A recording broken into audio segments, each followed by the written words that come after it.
अस्सलाम वालेकुम स्टूडेंट्स। आज जो हमने टॉपिक रीड करना है वो हमारे पास है मिक्सचर। मिक्सचर्स क्या होते हैं बेटा? जब दो या दो से ज़्यादा एलिमेंट और कंपाउंड आपस में मिक्सअप होते हैं और एक सब्सटेंस बनाते हैं, लेकिन उनकी केमिकल रेशो जो है वो फिक्स नहीं होती। ठीक है, तो हमारे पास क्या बनता है? मिक्सचर।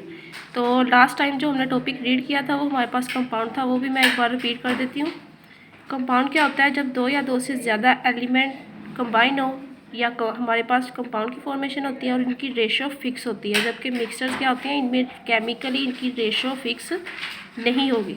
ठीक है, जैसा कि आपको मैं एग्जांपल दे दूं कि एयर हमारे पास जो है वो मिक्सचर है मुख्तलिफ गैसेस का, यानी हवा जो है वो मुख्तलिफ गैसों का मजमूआ है, लेकिन इनकी कंपोजिशन जो है वो फिक्स नहीं होगी, इनकी रेशो फिक्स नहीं होगी। तो इस लिहाज से हम इसको डिफाइन करेंगे, व्हेन टू और मोर एलिमेंट और compound mix up physically without any fix ratio they form a mixture. यहाँ तक निशान लगा लें, ये आप लोगों ने डेफिनेशन करनी है। उसके बाद है बेटा, जब हमारे पास आगे दिया हुआ है, on mixing up the component substances retain their own chemical identities and properties, यानी जब हम सब्सटेंसेस को आपस में मिक्सअप करते हैं तो जो कंपोनेंट होते हैं वो अपनी अपनी केमिकल आइडेंटिटीज़ और प्रॉपर्टीज़ को बरकरार रखते हैं। उसके बाद बेटा इनको बताया हुआ है हमें कि जो मिक्सचर होते हैं इनको सेपरेट हम किस में कर सकते हैं? फिजिकल मेथड के ज़रिए। यानी जब एक बार हमारे पास मिक्सचर की फॉर्मेशन हो जाती है तो अगर उसको सेपरेट करना, उसके कंपोनेंट्स को अलग-अलग करना हो तो इसके लिए कौन से मेथड है?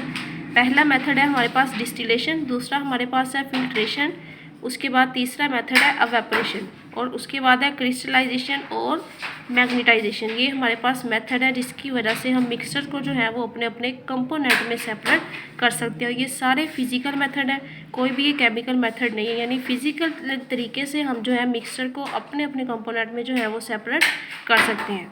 उसके बाद आ जाती है बेटा हमारे पास इसकी टाइप्स क्या होती हैं? हमारे पास इसकी दो हैं। मिक्सचर जो है इसकी दो टाइप्स होती हैं। एक हमारे पास मिक्सचर होता है होमोजीनियस और दूसरा जो मिक्सचर होता है वो हमारे पास है हेट्रोजीनियस। अब जो होमोजीनियस मिक्सचर है इसमें हमारे पास क्या होता है बच्चे? जे होमो के नेम से ही आपने याद रखना है कि होमो का मतलब होता है सेम और हेट्रो का मतलब होता है डिफरेंट। अब होमोजीनियस मिक्सचर क्या होंगे? यानी ऐसे मिक्सचर जिनकी कंपोजिशन जो है through out the reaction same रहे, यानी चेंज ना हो, तो ऐसे मिक्सचर क्या कहलाएंगे? Homogeneous mixture. अब इनकी एग्जांपल देख ले, एयर, गैसोलीन, आइसक्रीम, ये इसकी तीन एग्जांपल हैं, ये आप लोगों ने करनी है। उसके बाद हेट्रोजीनियस का बताया हुआ है। हेट्रोजीनियस क्या होते हैं मिक्सचर? जब हमारे पास ऐसे मिक्सचर जिनकी कंपोजिशन जो है वो through out the reaction same ना रहे, यानी चेंज होती रहे। For example soil, rock and would. ठीक है, अब एयर जो है ये मुख्तलिफ गैसों का मजमूआ है, इसकी कंपोजिशन जो है वो सेम रहती है, चेंज नहीं होती। जबकि रॉक और वुड जो है, लकड़ी अगर होगी तो उसको अगर हम तोड़ेंगे तो उसकी कंपोजिशन जो है वो चेंज हो जाएगी, यानी थ्रू आउट द रिएक्शन वो चेंज होती रहती है। अब ये टॉपिक आप लोगों ने करना है, इसकी डेफिनेशन करनी है, इसके साथ इसकी टाइप्स करनी है, और बाकी मैं इसके साथ आपको इसके पॉइंट्स बना के आपको मैं सेंड कर दूँगी। आपने इसको एज इट इज़ याद करना है और नीट कॉपीज़ पे जो है वो उतार लेना है। नेक्स्ट हमारे पास जो है वो अगला टॉपिक जो दिया हुआ है वो हमारे पास क्या है? एयर। अब इसमें से MCQ आ सकता है या आपको शॉर्ट क्वेश्चन आ सकता है। एयर का बताया हुआ है, एयर जो है वो किन गैसों का मजमूआ है? Air is a mixture of nitrogen, oxygen, carbon dioxide, noble gases and water vapours. ठीक है, यानी हवा जो है वो किन किन गैसों का मजमूआ है? नाइट्रोजन का, ऑक्सीजन का, कार्बन डाइऑक्साइड, और हमारे पास जो नोबल गैसेज होती हैं। नोबल गैसेज बेटा कौन सी होती हैं? जो पीरियोडिक टेबल में हमारे पास 18 ग्रुप में एलिमेंट्स जो प्रेजेंट होते हैं वो कहलाती हैं नोबल गैसेज।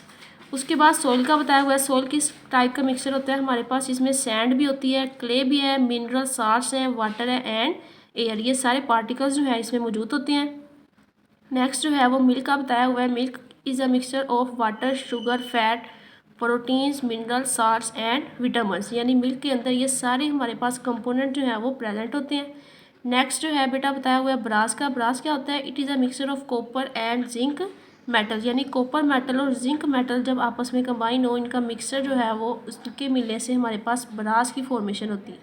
ये आप लोगों ने टेबल करना है, साथ में आप लोगों ने जो है ये मिक्सचर वाला टॉपिक जो है वो याद करना है।